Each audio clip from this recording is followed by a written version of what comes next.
বিনোদন জগতে টালিউডের অভিনয় শিল্পীরা কম বেশি বলিউডে অভিনয় করে থাকেন। মূলত বলিউড থেকে বহু প্রস্তাব আসে তাদের কাছে। সেরকম একটি প্রস্তাব এসেছিল অভিনেত্রী কোয়েল মল্লিকেরও। বলিউডের হটস্টার খ্যাত ইমরান হাশমির সঙ্গে অভিনয় করার প্রস্তাব আসে তার কাছে, কিন্তু সেই ছবির প্রস্তাব ফিরিয়ে দেন অভিনেত্রী। তবে কোয়েলের কাছে এই প্রস্তাবটি ছিল অনেক আগে।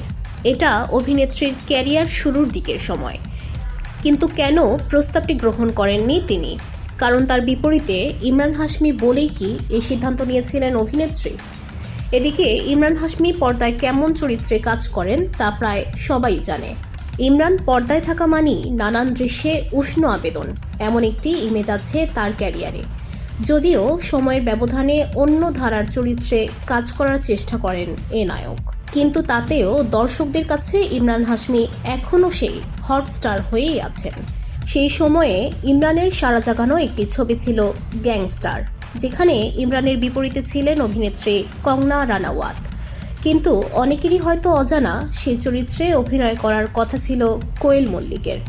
টলিউডের এই নায়িকার কাছে গিয়েছিল ছবির প্রস্তাব, কিন্তু কেন এই ছবির প্রস্তাব ফিরিয়েছিলেন তা স্পষ্ট জানিয়ে কোয়েল বলেছিলেন তিনি যৌন দৃশ্যে অভিনয় করতে সাবলীল নন। ছবিতে চুম্বনের অনেক দৃশ্য ছিল, সেজন্যই নাকি রাজি হননি তিনি।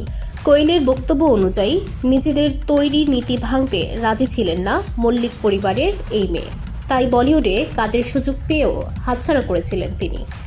VOD Bangla news desk.